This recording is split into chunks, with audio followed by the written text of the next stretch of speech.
Welcome back into Sports Drive, everyone. I'm here with a familiar face. A lot of you definitely know him from last season, Caleb Roberts. Caleb, tell us a little bit about your off-season and how spring training went for you.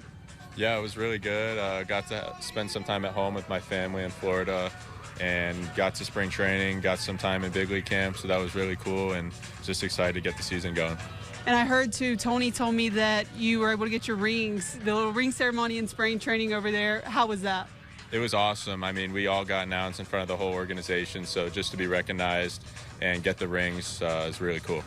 And I know last year, talented group coming back, like you, a familiar face, Vukovic, a lot of others coming back from that championship team. How exciting is it to have those guys, you know, the familiarity coming back on this roster? For sure. I mean, we're really excited. We've got a lot of good players, returning players, so, you know, we're ready to just go compete. It'll be fun, you know, just come back to a familiar place. Maybe some of the fans will remember us and, you know, try and do the same thing this year. I'm sure a lot of the fans will remember you guys. But in spring training, you know, with the off season, what were some things personally that you were working on before this upcoming year? I would say definitely for me, my defense. This year I'm going to be catching primarily, so just, you know, focusing on that side of the game, leading the pitching staff, and just doing whatever I can to help us from behind the plate. And have you seen yourself offensively as well excel in the batter's box? I'm really just going to focus on what I was doing last year, focusing on driving the ball to all parts of the field, and just continue on what I've been doing really the past 2 years. And now you're, I believe, top 30 prospect for the Diamondbacks organization. Congratulations, that's awesome. What does it mean for you to see your name in that top 30 list?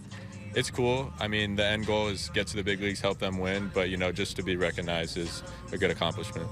And I know Coach Roof was here last year now under the new leadership with Coach Bogard. Just got to speak with him. How has it been so far with him? He's been really good. I mean, he's got a ton of experience in the big leagues for a really long time, so I'm just excited to work with him every single day and, you know, learn as much as I can to help me get to the big leagues.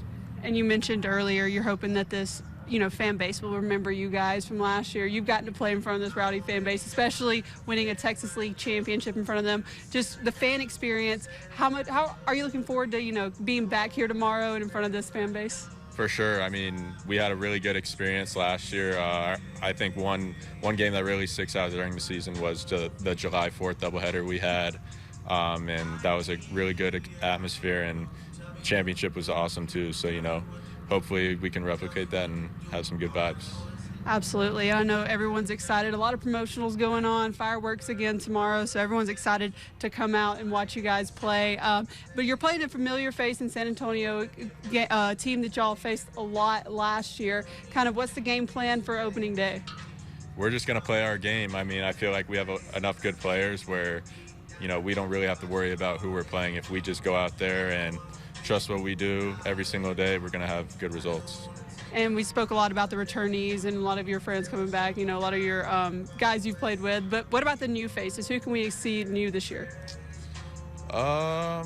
Good question. Off the top of my head, I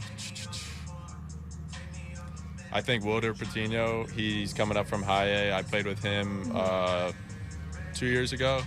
Haven't played with him a ton recently, but he's been looking really good in spring training. So, yeah. And you as a leader now, you've experienced this atmosphere, experienced Amarillo before. How do you want to lead those new guys this season? Just come out every single day and compete. I mean, I feel like for me is I lead by example, just getting myself ready to play every single day. And at the end of the day, we're just trying to win every game we can. So, you know, just have a good presence behind the plate in the clubhouse, and whatever I can to help these guys win at the end of the day is what I'm going to do.